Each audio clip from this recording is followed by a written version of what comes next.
Bismillahirrahmanirrahim. Assalamualaikum warahmatullahi wabarakatuh. Waalaikumsalam warahmatullahi wabarakatuh.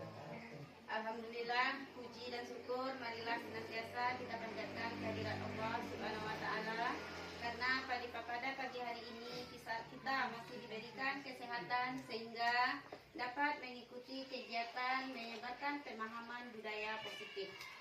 Salawat dan salam tak bosan-bosannya kita hadiahkan buat Nabi junjungan umat, yakninya baginda Rasulullah Sallallahu Alaihi Wasallam. Allahumma salli ala Muhammad wa ala ali Muhammad. Semoga dengan sering-sering bersalawat kepada beliau, insya Allah di akhirat kelak kita mendapatkan syafaatnya. Amin, amin ya rabbal alamin. Yang sama-sama kita hormati Ibu Kepala Sekolah SDN 15 Batu Nanggai, yang sama-sama kita hormati Bapak-bapak, Ibu-ibu Majelis Guru SDN 15 Batu Nanggai. Sebelumnya saya mengucapkan terima kasih banyak kepada Bapak-bapak dan Ibu-ibu yang pada pagi hari ini dapat meluangkan waktunya untuk mengikuti kegiatan diseminasi menyebarkan pemahaman budaya positif, yang mana ini merupakan tugas aksi nyata modul 1.4. Baiklah Bapak dan Ibu semuanya, langsung saja kita masuk kepada topik hari ini, yaitu menyebarkan pemahaman budaya positif, di mana kita semua sudah tahu dan sudah paham tentang budaya positif. Di sini kami selaku penyaji materi mungkin ingin berbagi dengan Bapak dan Ibu yang ada di SDN 15 Batu Nanggai tentang apa itu sebenarnya yang dikatakan dengan budaya positif. Sebenarnya setiap hari menghadapi anak didik kita sudah menerapkan apa yang dinamakan dengan budaya positif tersebut. Tapi sejak adanya kurikulum Merdeka, kita baru tahu kalau itu merupakan budaya positif. Selama ini kita tidak menamainya dengan budaya positif. Tapi hal itu sudah kita lakukan. Apa contohnya? Setiap pagi kita bersalaman dengan anak. Itu merupakan budaya positif. Kita mengajarkan anak kalau mau keluar dari kelas minta izin kepada guru yang ada di kelas. Itu juga budaya positif. Nah, mungkin pada kesempatan kali ini lupa mengingatkan, kita ulang kembali pemahaman kita mengenai budaya positif. Apa saja konsep inti budaya positif itu sebenarnya? Yang pertama yaitu perubahan paradigma positif. Paradigma tentu cara kita berpikir, cara pandang kita. Kemudian disiplin positif, nilai-nilai kebajikan, yaitu nilai-nilai kebaikan. Kebutuhan dasar manusia, motivasi perilaku manusia, posisi kontrol guru, keyakinan kelas, dan terakhir yaitu segitiga restitusi. Pada posisi kontrol guru ini, disinilah nanti peran kita sebenarnya akan kita pahami. Disinilah nanti di posisi kontrol guru ini akan banyak kita temui kesalahan-kesalahan yang mungkin selama ini kita abaikan terhadap murid kita. Jadi di sini tujuan saya memberikan pemahaman tentang budaya positif ini yaitu membangkitkan kembali ingatan kita tentang apa sebenarnya yang menjadi budaya positif tersebut. Pada kurikulum Merdeka kita mengenal itu adanya pembelajaran dengan paradigma baru, yaitu pembelajaran yang mengacu kepada profil pelajar Pancasila. Pembelajaran paradigma baru ini merupakan pembelajaran yang dirancang berdasarkan prinsip pembelajaran berdiferensiasi. Sesuai yang kita ketahui bahwa berdiferensiasi itu merupakan pembelajaran apa, Ibu-ibu? Ya, yang berfokus atau berpusat kepada peserta didik, atau pembelajaran yang dirancang berdasarkan kebutuhan murid. Tapi selama ini, sebelum adanya kurikulum Merdeka, kita selalu merancang pembelajaran sesuai dengan tuntutan materi. Materi ini harus tercapai, kisi-kisi SKKD ini harus tercapai. Tapi dengan adanya kurikulum merdeka, kita diajarkan merdeka itu identik dengan berdiferensiasi. Kita dituntut untuk mengajarkan berdasarkan kebutuhan peserta didik. Sehingga peserta didik itu belajar sesuai dengan kebutuhannya, berdasarkan tahap perkembangannya, sesuai dengan teori psikologi modern untuk mewujudkan profil pelajar Pancasila. Kita sama-sama tahu dimensi profil pelajar Pancasila itu ada 6. Yang pertama, beriman dan bertakwa kepada Tuhan Yang Maha Esa dan berakhlak mulia. Yang kedua, berkebinekaan global. 3, gotong royong. 4, kreatif. 5, bernalar kritis. Terakhir yaitu mandiri. Jadi keenam dimensi profil pelajar Pancasila ini harus kita kuasai sebagai guru dan harus diterapkan oleh anak didik kita. Tapi yang namanya pembelajaran dengan paradigma baru, tentu bagi kita juga pembelajaran baru, tak semudah membalikan telapak tangan. Tentu semuanya ada proses dan kita berusaha untuk mengubah diri kita dari kita yang dulu menjadi kita yang sekarang yang memiliki profil pelajar Pancasila. Nah, pada miskonsepsi tentang teori kontrol. Miskonsepsi ini adalah konsep yang selama ini salah. Guru itu mengontrol murid. Kemudian kritik dan membuat rasa bersalah mampu menguatkan karakter.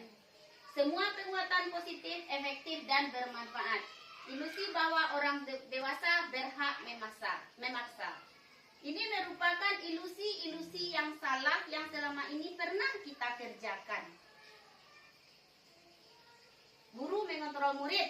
Memang sering kita lakukan, kita mengontrol murid. Karena kita ingin anak kita baik ke depannya. Tapi cara kitanya salah. Kita mengontrol mereka. Kita tidak memberi kebebasan kepada anak untuk berbuat sesuai dengan perkembangannya. Sesuai dengan minatnya. Sesuai dengan kemampuannya. Tapi kita yang mengontrol. Kamu si A harus masuk ke sini. Kamu si B harus belajar di kelompok ini. Padahal di dalam kurikulum merdeka itu adalah hal yang salah. Namanya saja merdeka berarti bebas. Anak itu bebas memilih gaya belajar sesuai dengan bakat minatnya, sesuai dengan kebutuhannya, sesuai dengan posisinya.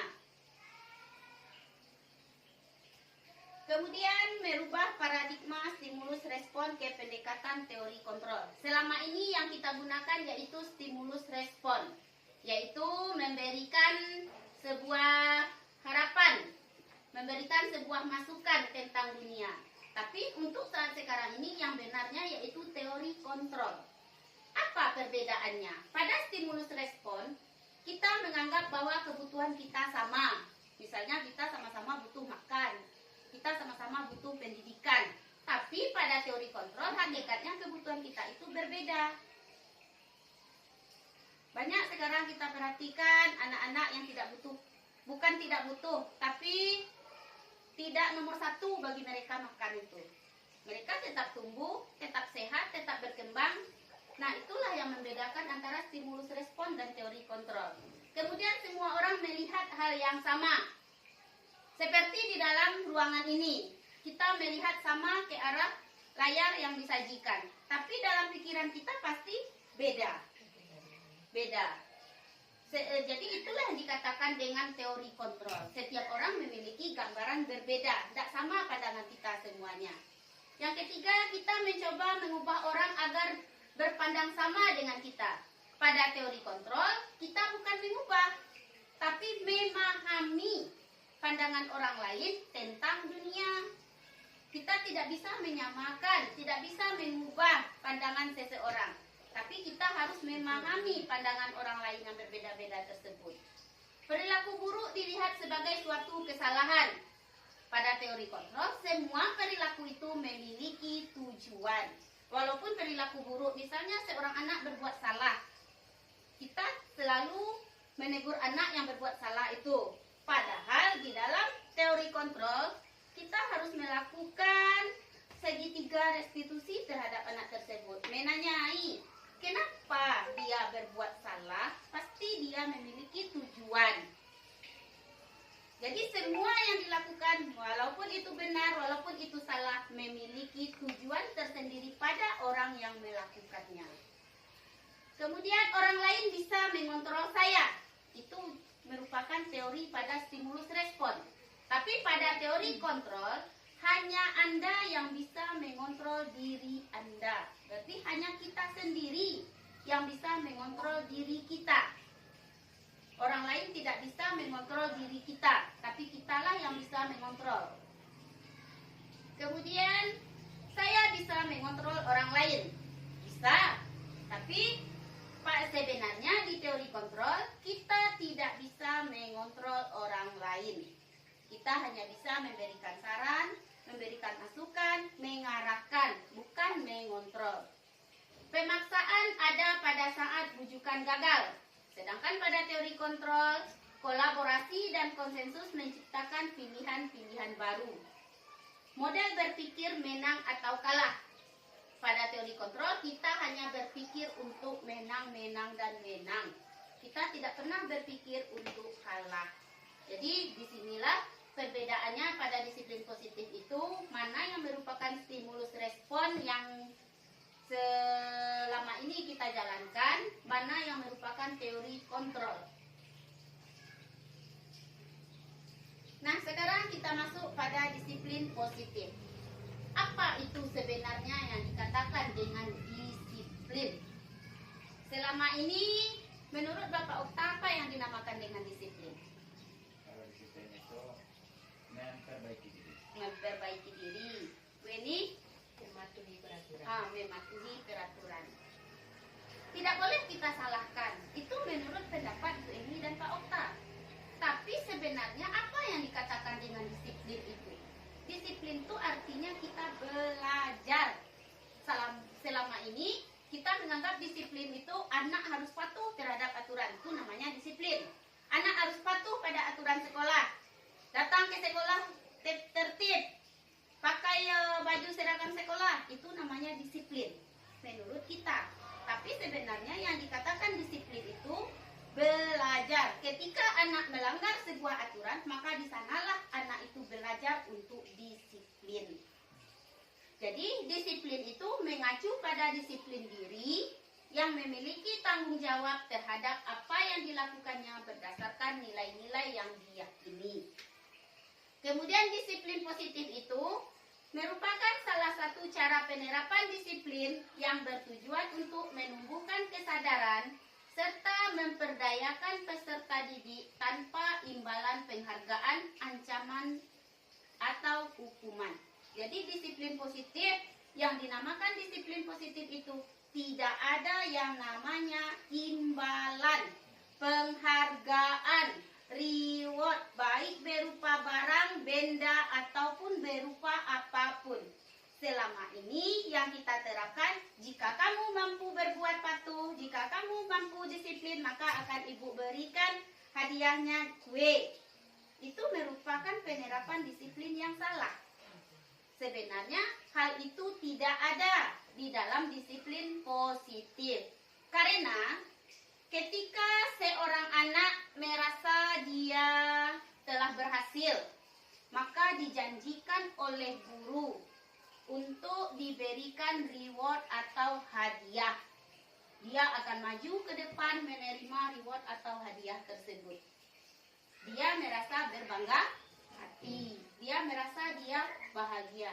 Tapi di sisi lain, anak yang tidak maju ke depan karena dia tidak mampu memenuhi apa yang diminta guru akan merasa kecil hati. Padahal yang sebenarnya menurut kita yang salah anak tersebut karena dia tidak mau dan tidak mampu menyelesaikan tantangan dari guru. Tapi apakah anak itu menyadari kesalahannya? Tidak. Yang tahu dalam benak anak itu, teman saya dapat, saya tidak, ibu tidak adil. Minggu depan dia juga yang dapat, saya tidak akan pernah dapat. Akhirnya terpikirlah di dalam benak anak tersebut, saya tidak akan pernah mendapatkan reward dari guru. Untuk apa saya maju? Untuk apa saya berubah? Kemudian memberikan ancaman. Jika kamu besok tidak membuat PR, maka akan ibu berdirikan di depan. Ibu suruh menjemput bukunya pulang. Anak merasa terancam. Di satu sisi kita berpikir dengan adanya ancaman tersebut, anak akan belajar sungguh-sungguh di rumah. Anak akan menjadi takut dan dia akan membuat PR-nya. Tapi sebenarnya itu adalah penerapan yang salah. Termasuk juga sebuah hukuman. Jadi apa yang harus kita lakukan untuk menegakkan disiplin positif? Yang harus kita tegakkan untuk menegakkan disiplin positif yaitu kita memberi konsekuensi.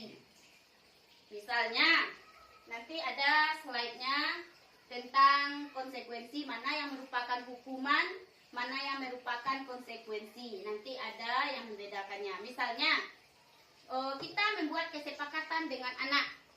Dibuat kesepakatan siapa yang harus mengerjakan PR dari rumah. Jika tidak mengerjakan PR, kita sepakati dengan anak tersebut apa yang akan terjadi. Mungkin PR-nya menjadi 2 kali lipat, atau dari PR yang 5 menjadi 8, dengan catatan disetujui oleh seluruh anggota kelas. Itu dinamakan dengan konsekuensi. Sebenarnya itu juga berupa hukuman bagi anak yang tidak membuat PR, tapi sudah berbeda caranya. Kalau hukuman hanya kita yang memberikan. Kalau tidak buat PR, besok ibu suruh membuatnya 2 kali lipat.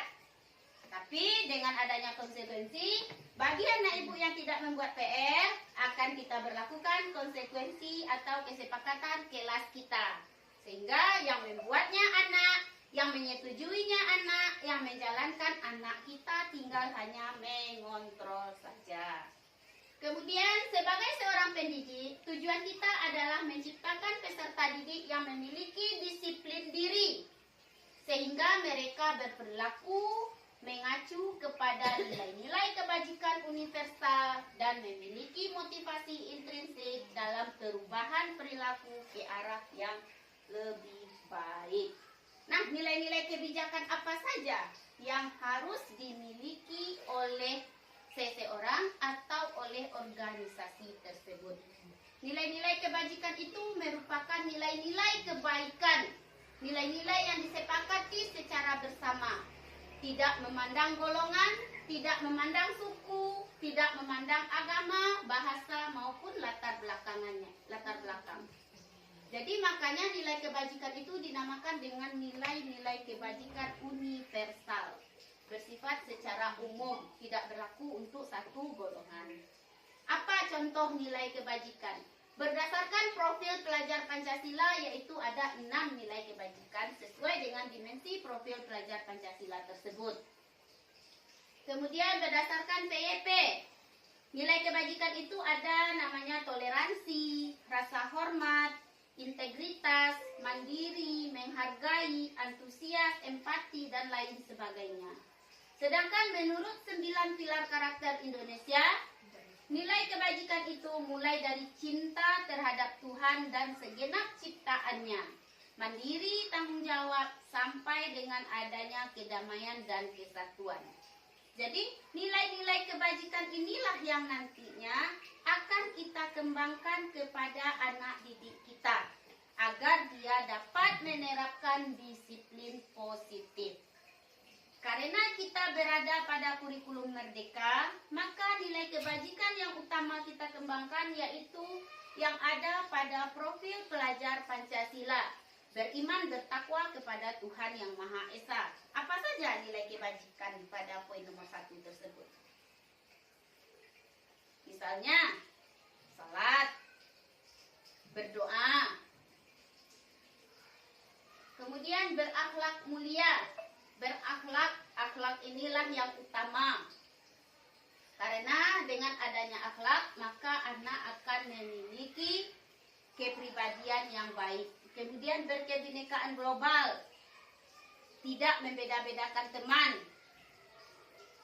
gotong royong, saling membantu walaupun dalam membuat tugas. mereka bergotong royong. Tapi bagaimana cara bergotong royong dalam membuat tugas?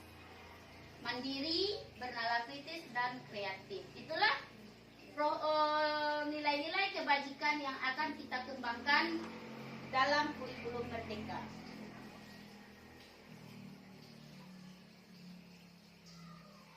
Kemudian kita lanjut pada kebutuhan dasar manusia.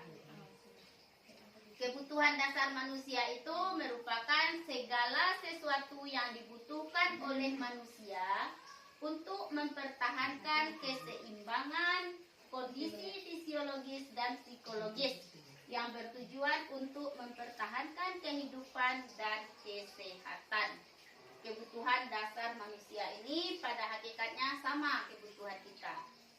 Di sini kami akan memaparkan ada 5 kebutuhan dasar manusia. Yang pertama, kebutuhan itu dinamakan dengan penguasaan.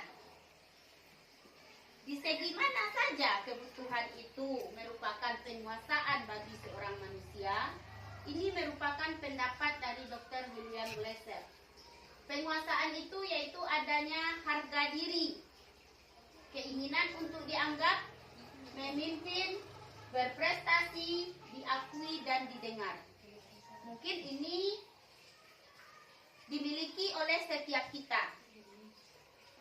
Kebutuhan harga diri, keinginan untuk dihargai. Kemudian yang kedua, kasih sayang dan rasa diterima. Adanya rasa diterima, dipedulikan, berbagi, kerjasama, menjadi bagian dalam kelompok. 3, bertahan hidup. Bertahan hidup itu ini kebutuhan yang umum. Makanan, pakaian, tempat tinggal, keamanan, dan kesehatan. Kesenangan, bermain, humor, antusiasme, tertawa. Kebebasan, mandiri, memiliki pilihan, mencoba hal baru, mampu mengendalikan arah dirinya. Kira-kira menurut Bapak dan Ibu guru, manakah yang rentan saat ini dibutuhkan oleh anak kita?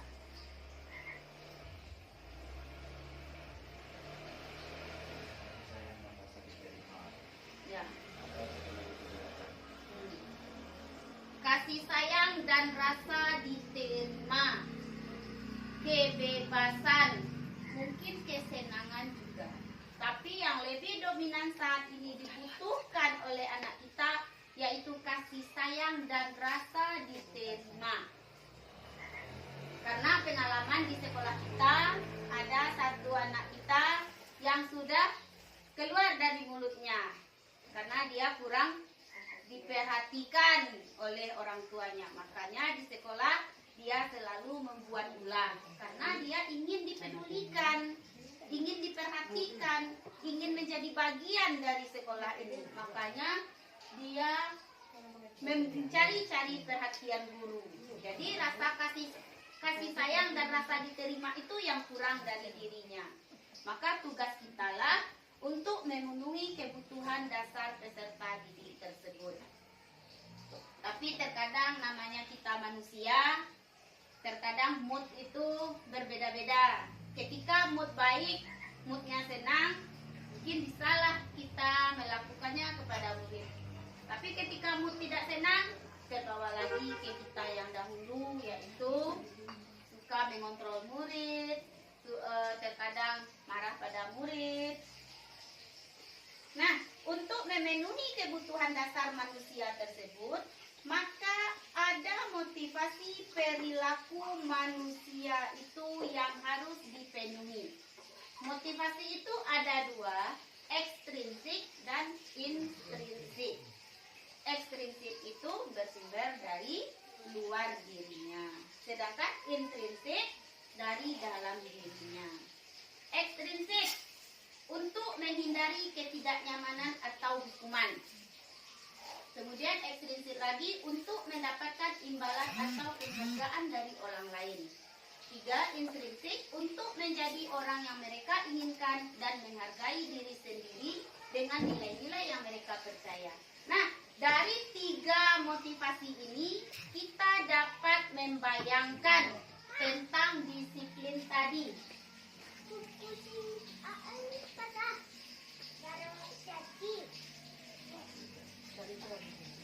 Dan mengenai disiplin tadi, kenapa anak itu berbuat disiplin? Kenapa anak itu patuh? Karena dia ingin menghindari ketidaknyamanan atau hukuman.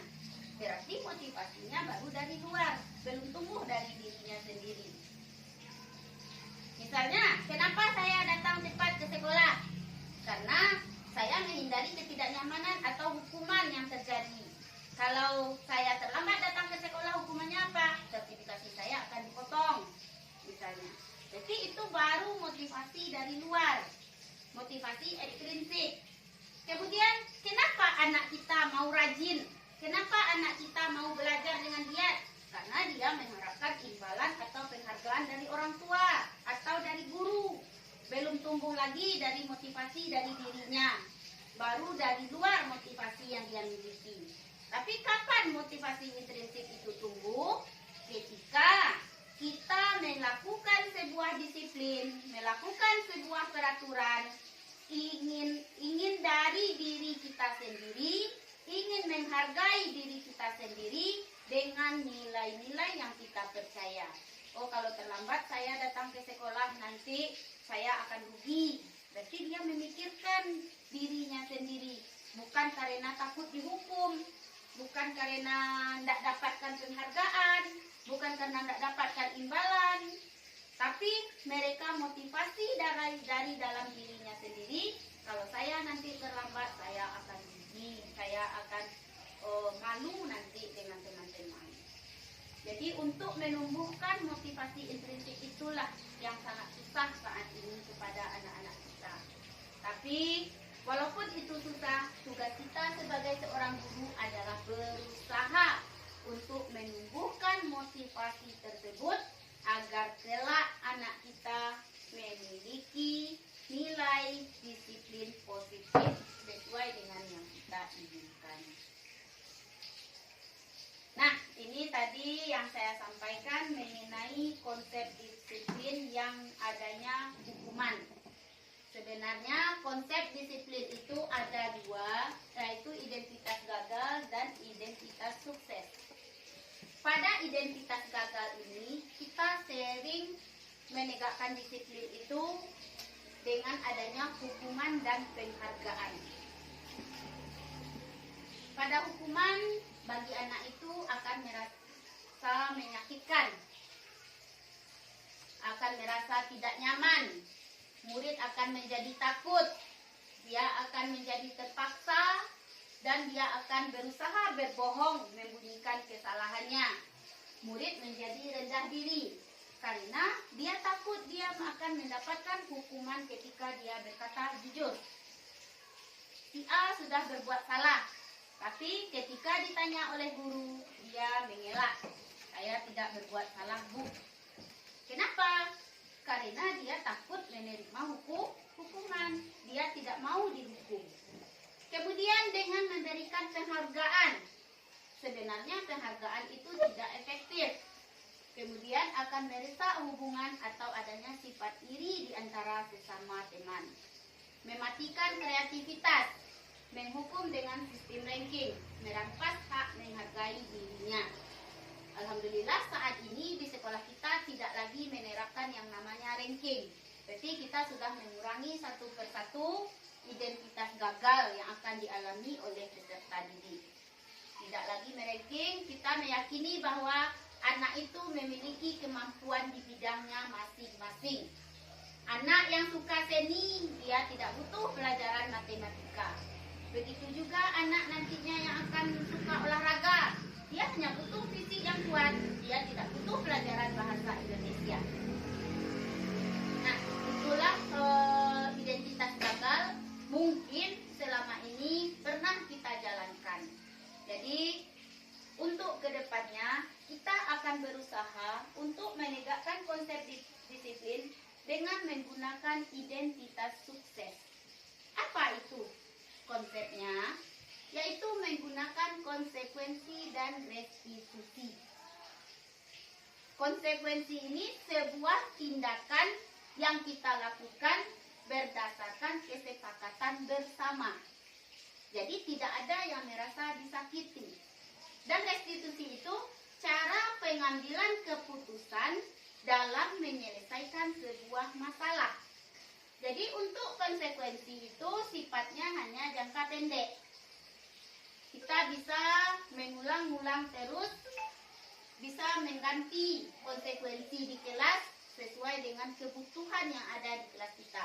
Ketika keyakinan kelas yang satu sudah terpenuhi, maka tidak perlu lagi mungkin kita lakukan konsekuensi terhadap aturan kelas yang tersebut. Maka bisa kita rubah keyakinan kelas kita sehingga menimbulkan konsekuensi yang baru. Kemudian adanya stimulus atau respon. Kemudian murid menghormati peraturan. Kenapa dengan konsekuensi murid bisa menghormati peraturan? Karena yang membuatnya adalah murid sendiri. Yang melakukan murid sendiri. Yang melanggar murid itu juga sendiri. Kemudian kehilangan waktu untuk merenungi kesalahan. Restitusi. Bagaimana cara menerapkan restitusi itu? Yaitu murid itu berusaha bertanggung jawab untuk perilakunya. Kita menjadi seorang psikolog. Artinya di dalam restitusi itu kita menjadi seorang psikolog. Kita bertanya akan kesalahan anak. Kita memberikan hal yang positif terhadap kesalahannya. Kita memberikan jalan keluar terhadap permasalahannya. Dan kita meminta kepada anak tersebut untuk mengenali dirinya. Mau jadi apa dia ke depannya. Bagaimana cara dia memperbaiki kesalahannya sendiri. Bukan kita yang menentukan, oh kamu sudah berbuat salah berarti kamu harus melakukan ini. Bukan. Kita tanyakan, karena kamu sudah berbuat salah, jadi apa yang harus kamu lakukan untuk memperbaikinya. Kemudian fokus pada pemecahan masalah jangka panjang. Jadi restitusi ini bisa berlaku untuk jangka panjang. Murid menghormati dirinya dan orang lain. Teori kontrol, dirinya memegang kontrol. Murid bersemangat memperbaiki kesalahan. Sebenarnya jika kita lakukan semua hal ini, mungkin kita akan dapat melihat anak-anak kita yang berhasil di masa depannya, terutama untuk mengontrol dirinya sendiri. Tapi terkadang kembali lagi kepada hakikat kita, hanyalah manusia yang terkadang kesabaran itu setipis tisu. Ketika anak berbuat salah, sudah kita coba lakukan restitusi tersebut. Sudah kita coba memenuhi apa yang dia inginkan. Tapi tetap saja hal itu gagal. Tetap saja hal itu tidak berhasil kita lakukan. Kenapa? Karena hanya kita pihak sekolah yang keras, yang semangat untuk menerapkannya pada anak. Tapi di rumah mereka kembali lagi ke sifat aslinya. Jadi itulah pentingnya kolaborasi antara guru, kepala sekolah, wali murid, dan siswa dalam menegakkan disiplin positif ini. Kemudian selanjutnya, konsep disiplin dengan pendekatan restitusi itu merupakan cara menanamkan disiplin positif pada murid. Apa itu restitusi? Menciptakan kondisi bagi murid untuk memperbaiki kesalahan mereka, sehingga mereka bisa kembali pada kelompok mereka dengan karakter yang lebih kuat. Bagaimana ciri-ciri restitusi tersebut? Bukan untuk konsep disiplin dalam pendekatan restitusi tersebut merupakan sebuah cara dalam menanamkan disiplin positif pada murid kita. Apa itu yang dikatakan dengan restitusi? Yaitu proses menciptakan kondisi bagi murid untuk memperbaiki kesalahan mereka. Berarti memperbaiki kesalahan sehingga mereka bisa kembali pada kelompok mereka dengan karakter yang lebih kuat. Bagaimana ciri-ciri restitusi? Restitusi itu bukan untuk menebus kesalahan, tapi belajar dari kesalahan. Sehingga anak itu bisa berpikir bahwa Dari kesalahan yang telah dia lakukan, dia bisa memperbaiki dirinya sendiri. Kemudian memperbaiki hubungan dan merupakan tawaran, bukan sebuah paksaan. Restitusi itu menuntun untuk melihat ke dalam diri. Restitusi mencari kebutuhan dasar yang mendasari tindakan. Restitusi diri adalah cara yang paling baik. Restitusi fokus pada karakter, bukan tindakan. Berarti yang kita perbaiki itu karakternya. Restitusi bukan berfokus pada solusi, tidak mencari kesalahan, tapi memberikan solusi terhadap kesalahannya. Restitusi mengembalikan murid yang berbuat salah pada kelompoknya. Nah, dalam penerapan restitusi ini, kami sudah mencobakan di kelas 4. Tapi sesuai dengan yang saya sampaikan bahwa karena ini baru bagi anak itu banyak yang tertawa ketika dilakukan restitusi. Karena dalam restitusi ini, disinilah sebenarnya peran kita sebagai guru itu akan dapat kita ketahui. Kemudian di perbedaan antara hukuman, konsekuensi, dan restitusi. Kita misalkan kasusnya siswa sering tidak mengerjakan PR. Mungkin di setiap kelas kita akan menemukan adanya anak kita yang tidak mengerjakan PR. Bagaimana cara kita melakukan disiplin positif tersebut pada anak yang tidak mengerjakan PR? Jika kita berikan hukuman, berarti kita akan menghukum siswa tersebut hormat pada bendera selama 10 menit. Atau buat PR-nya di luar. Sering itu kita lakukan, buat PR di luar. Atau kita marah kepada murid tersebut, kenapa kamu tidak membuat PR? Kan sudah seminggu ibu berikan. Apakah kamu tidak belajar di rumah? Bagaimana dengan siswa tersebut? Dia akan menjadi takut.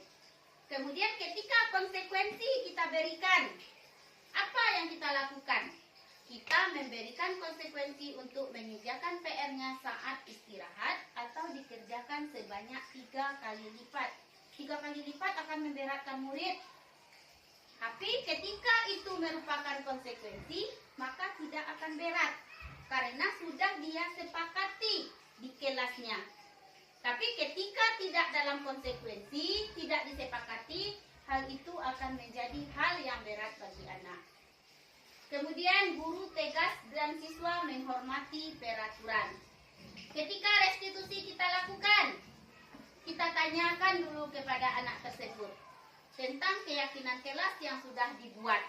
Berarti anak tersebut melanggar keyakinan yang dibuatnya. Apa yang harus dia lakukan untuk menyelesaikan masalahnya?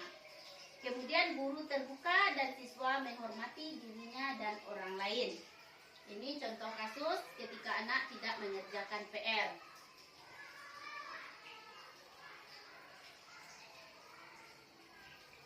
Nah, dalam melakukan restitusi itu, kita harus paham 5 posisi kontrol kita dalam melakukan restitusi. Yaitu 5 posisi kontrol guru ini: penghukum, pembuat rasa bersalah, teman, pemantau, manajer. Kira-kira menurut Bapak Ibu, dari 5 posisi kontrol ini, posisi mana yang paling bagus? Pemantau. Pemantau. Teman. Tapi sebenarnya dari 5 posisi tersebut, posisi yang paling bagus adalah manajer.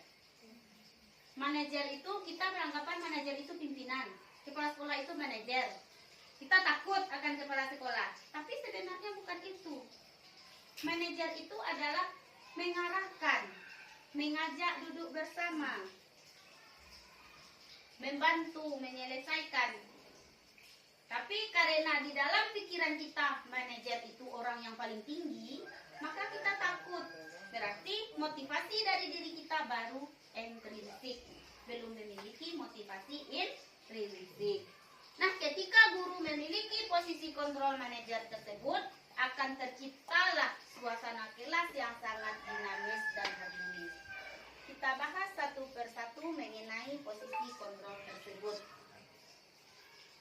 Kasusnya ketika siswa tidak memakai atribut lengkap saat upacara.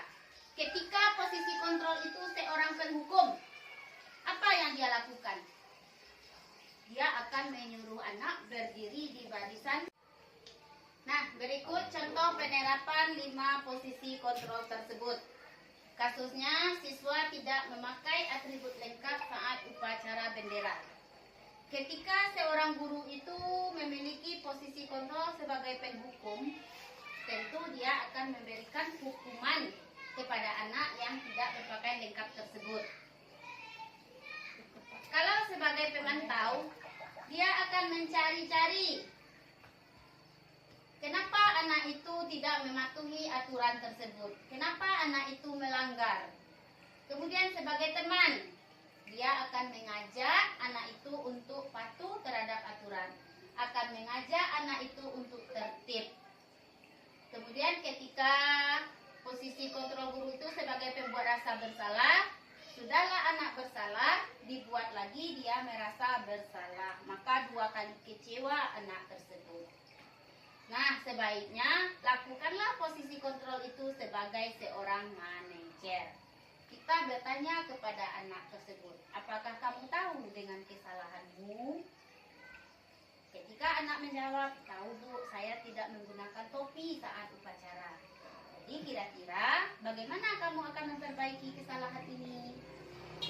Tentunya dia akan menjawab, ya besok saya akan pakai topi lagi Bu, besok tidak akan saya ulangi lagi Bu. Jadi anak merasa, oh jadi ketika saya berbuat salah, saya diajarkan oleh guru untuk patuh, saya tidak dihukum. Nah, untuk menerapkan posisi kontrol ini, salah satu yang dapat kita lakukan yaitu dengan membuat keyakinan kelas. Keyakinan kelas itu awalnya dari peraturan. Keyakinan itu dilahirkan dari peraturan sekolah, tapi kita ubah menjadi keyakinan kelas. Mengapa keyakinan kelas? Mengapa tidak peraturan kelas saja? Karena mengapa kita memiliki peraturan tentang penggunaan helm pada saat mengendarai kendaraan roda 2 dan motor? Agar semua pengendara mematuhi dan tidak kena tilang, tidak kena sanksi. Mengapa kita memiliki peraturan tentang penggunaan masker dan mencuci tangan setiap saat? Agar kita terhindar dari penyakit. Jadi itu merupakan peraturan itu. Jadi dari peraturan itu kita turunkan dia menjadi keyakinan kelas. Peraturan, tidak boleh datang sekolah terlambat. Itu peraturan namanya. Ketika kita ubah menjadi keyakinan, tidak boleh itu hilang. Dia menggunakan kalimat positif. Kira-kira apa kalimat positifnya? Tidak boleh datang sekolah terlambat. Datang harus tepat waktu. Jadi tidak ada lagi kata-kata negatif. Tidak ada lagi kata tidak.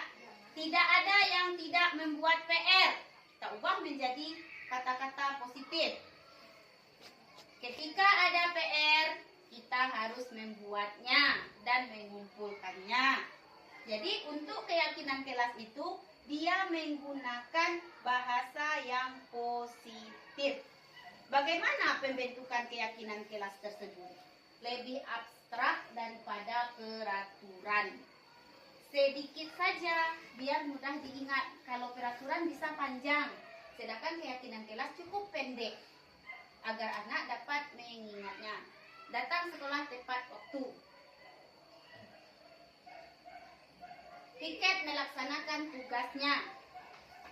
Kemudian berupa pernyataan universal, pernyataan yang bersifat umum, dapat diterapkan di kelas. Bersedia meninjau kembali keyakinan kelas dari waktu ke waktu, dibuat dalam bentuk positif. Semua warga kelas hendaknya ikut berkontribusi dalam pembuatan keyakinan kelas. Jadi keyakinan kelas itu kita buat di kelas, dilahirkan oleh siswa-siswa kita. Apa keyakinan dalam belajar yang ingin mereka miliki di kelas tersebut? Apa keyakinan kelas kita? Misalnya anak membuat, ketika belajar tidak boleh berlari-lari di dalam kelas. dibuat anak peraturan. Maka kita jadikan dia menjadi keyakinan kelas. Apa keyakinan kelasnya? Belajar dengan tertib. Ya, belajar dengan tertib. Ada anak lagi membuat, kalau mau keluar buang air harus meminta izin kepada guru. Terlalu panjang, sulit anak mengingatnya. Bagaimana kira-kira untuk keyakinan kelasnya? Meminta izin ketika keluar kelas. Jadi keyakinan kelas itu bahasanya lebih pendek dari peraturan.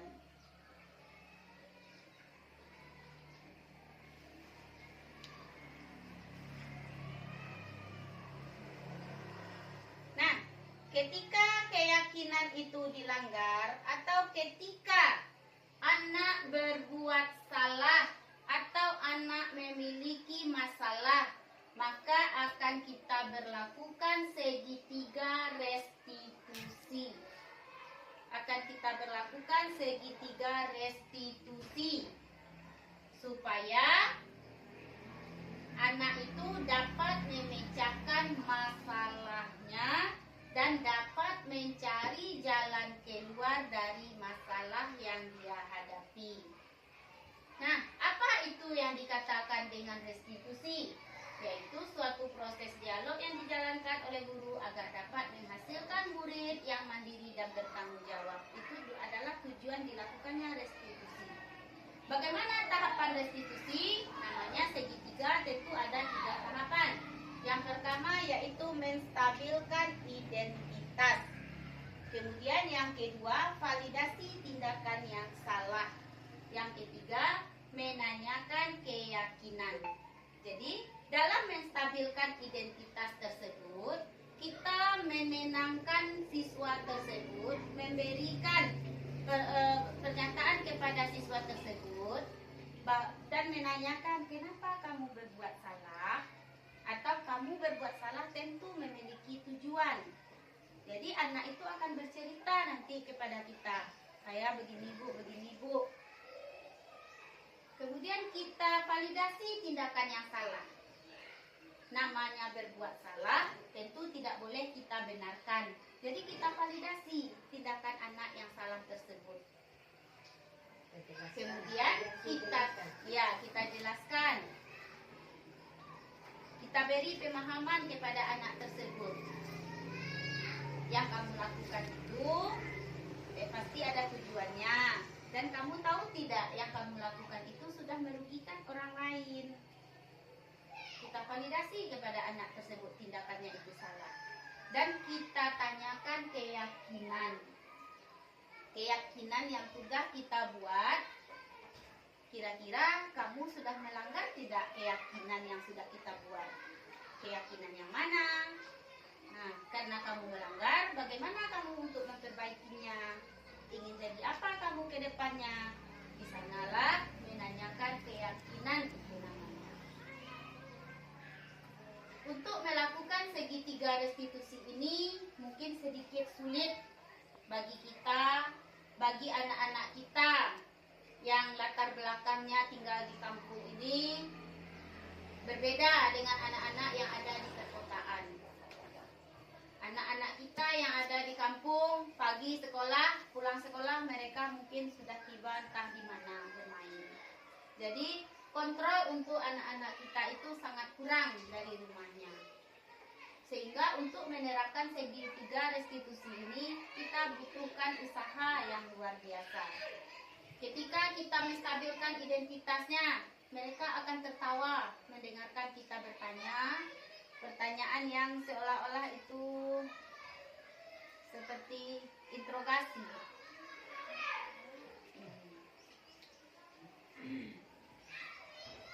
Nah, ini hal yang dilakukan ketika kita melakukan restitusi, yaitu menstabilkan identitas tadi. Prinsipnya, membuat kesalahan adalah bagian dari proses pembelajaran.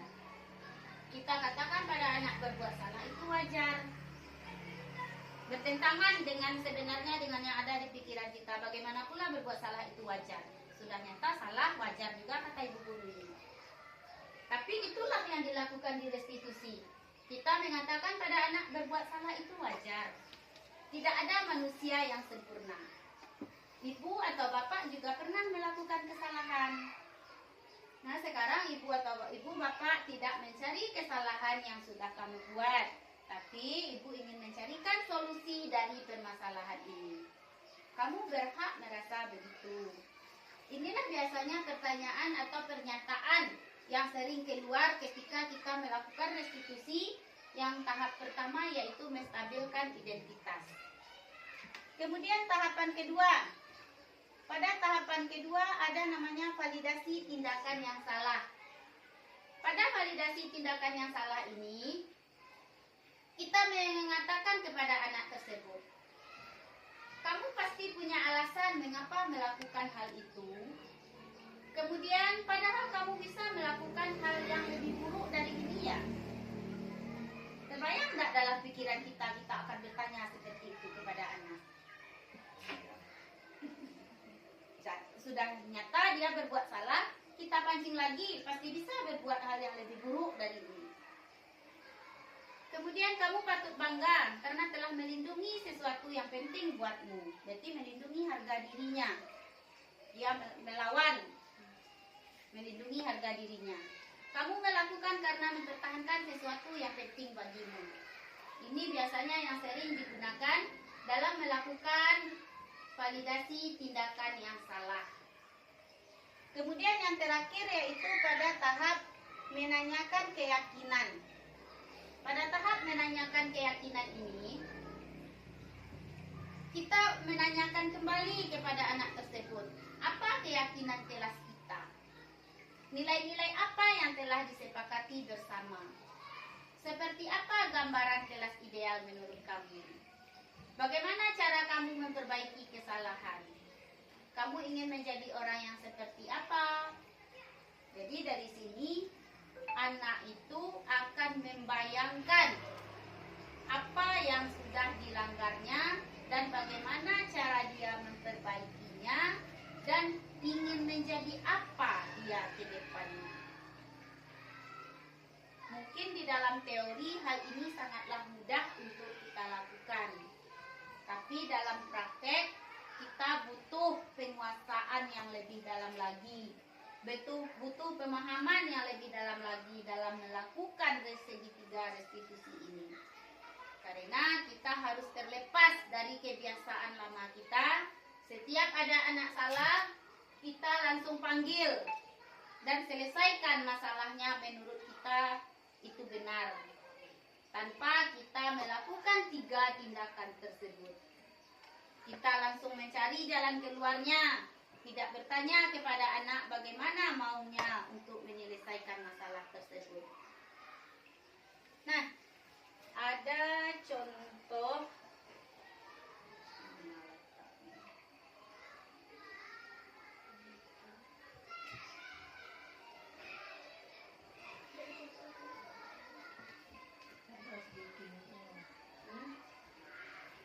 speaking saya dulu ya.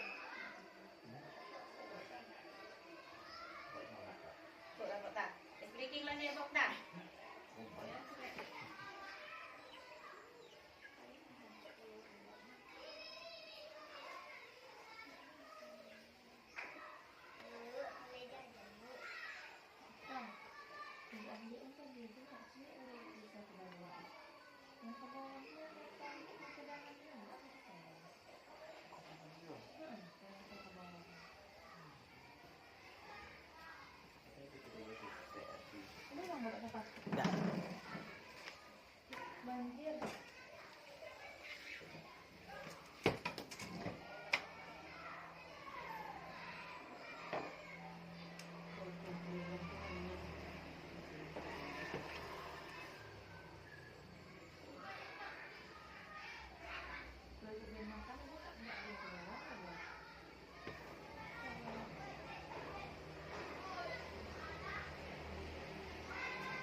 Bapak dan Ibu sambil menunggu. Mungkin dalam penerapan budaya positif itu sebenarnya bisa kita lakukan mulai dari sekarang dan bahkan sudah kita lakukan. Karena kita memiliki profil pelajar Pancasila. Dalam profil ini kita akan melaksanakan peran kita sebagai guru penggerak, yaitu menjadi pemimpin pembelajaran. Menjadi pemimpin pembelajaran tentunya di kelas kita menjadi pemimpin dalam pembelajaran bagi anak murid kita. Kemudian kita bisa menjadi coach bagi guru lain. Menjadi coach guru lain yaitu berbagi ilmu, berbagi pengalaman terhadap rekan-rekan kita. Jadi budaya positif itu akan menimbulkan rasa aman dan nyaman pada murid dalam proses pembelajaran. Kemudian budaya positif juga dapat mendorong murid untuk mampu berpikir, bertindak, dan mencipta sebagai proses memerdekakan dirinya, sehingga murid lebih mandiri dan bertanggung jawab. Jadi budaya positif itu sangat penting sekali kita terapkan di dalam keseharian kita di sekolah. Nah, disiplin positif itu dapat kita lakukan untuk mendidik murid melakukan kontrol dari dalam dirinya dalam membentuk kepercayaan dirinya. Seperti yang sudah saya sampaikan tadi, posisi kontrol itu kita jadilah sebagai seorang manajer. Jadilah sebagai seorang manajer atau sebagai seorang teman bagi anak tersebut, di mana anak tersebut akan merasa dibimbing, akan merasa diarahkan dari perbuatan salahnya, sehingga dia bisa menjadi seorang anak yang memiliki karakter yang lebih baik dari yang sekarang ini.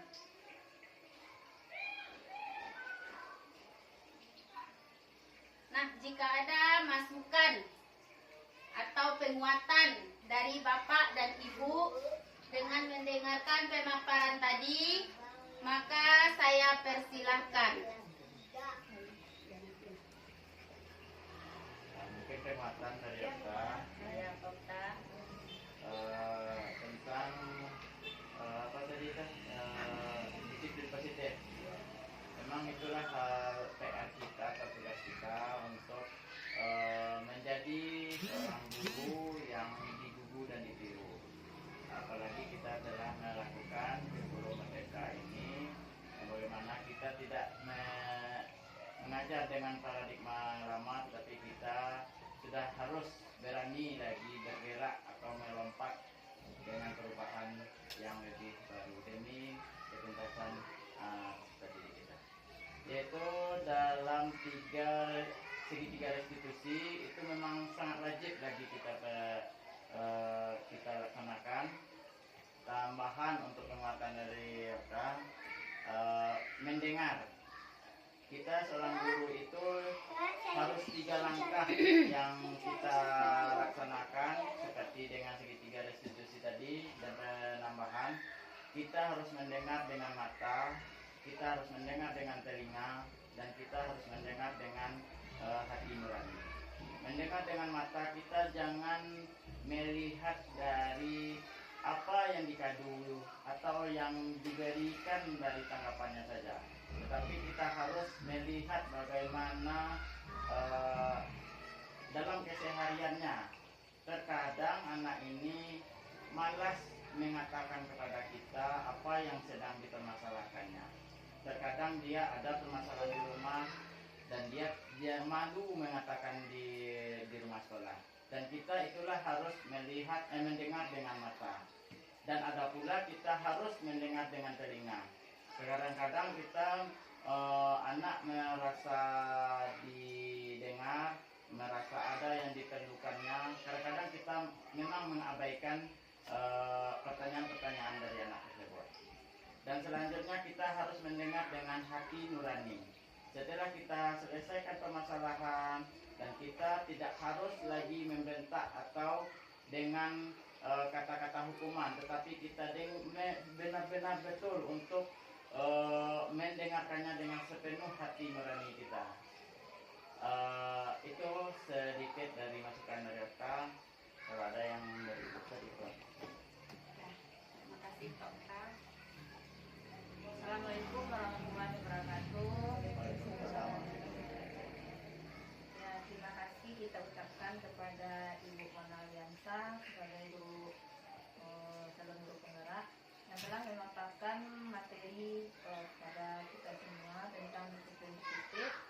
Saya selaku kepala sekolah di sini berterima kasih karena ilmu yang Ibu Muna berikan itu sangat bermanfaat bagi Bapak Ibu guru kita semua.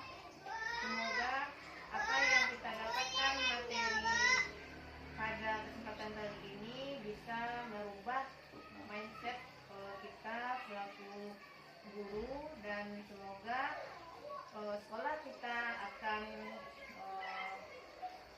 maju ke depannya. Amin ya rabbal alamin. Demikian saran dan harapan dari saya. Assalamualaikum warahmatullahi wabarakatuh. Terima kasih banyak kepada Bapak Okta dan Ibu Wid yang telah memberikan masukan, telah memberikan penguatan terhadap apa yang saya sampaikan hari ini. Mungkin kita akan sama-sama berusaha, kita akan sama-sama mencoba untuk menerapkan disiplin positif tersebut. Karena yang kita tahu bahwa kurikulum Merdeka ini identik sekali dengan penerapan budaya positif. Bahkan di dalam PMM pun kita mengambil materi tentang budaya positif. Jadi budaya positif itu tidak hanya lagi sebuah tameng, tidak hanya lagi sebuah materi atau sebuah judul, tapi merupakan sebuah kekuatan yang harus kita lakukan, harus kita laksanakan, dan harus kita arahkan anak kita untuk melakukan budaya positif tersebut agar terciptalah anak siswa yang memiliki profil pelajar Pancasila tersebut. Jadi semuanya berawalah dari budaya positif. Dan alhamdulillah di sekolah kita ini kita sudah banyak menerapkan budaya-budaya positif. Seperti halnya setiap pagi bersalaman, setiap pagi, setiap hari Senin upacara, itu juga merupakan budaya positif. Melakukan senam pembiasaan pagi, melakukan setiap Rabu menyanyikan lagu nasional juga merupakan budaya positif, yaitu sebagai bukti cinta kepada tanah air. One day one ayat juga merupakan penerapan dari budaya positif, yaitu pada dimensi yang pertama.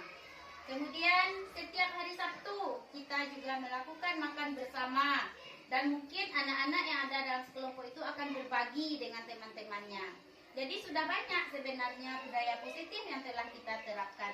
Tinggal kita hanya lagi menyempurnakan dan meningkatkannya. Serta kita akan berusaha dan mencoba untuk memahami 5 posisi kontrol guru tadi. Kita akan melakukan posisi mana yang paling tepat untuk kita dan posisi mana yang terbaik untuk kita. Serta kita akan berusaha untuk menyelesaikan masalah-masalah anak menggunakan segitiga restitusi. Semoga dengan adanya pemahaman ini kita dapat menjadi seorang guru sesuai dengan yang apa kita dapatkan kemarin, seorang guru yang dirindukan oleh muridnya. Kita sesuai dengan apa yang disampaikan oleh Ki Hajar Dewantara, bahwa seorang guru itu tidaklah menuntut, tetapi dia menuntun. Menuntut dan menuntun sebuah kata yang hampir sama dan jauh sekali beda maknanya. Menuntut dan menuntun.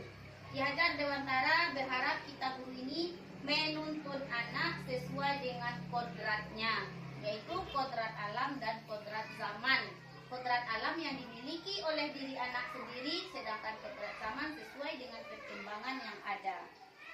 Nah, kedepannya kita harapkan hal itu akan terjadi pada diri kita. Kita akan merubah mindset kita yang selama ini salah, dan semoga kedepannya kita menjadi seorang guru yang sukses mengantarkan anak kita ke arah yang lebih baik. Nah, Bapak dan Ibu guru semuanya, mungkin itulah materi pemaparan dari saya. Jika ada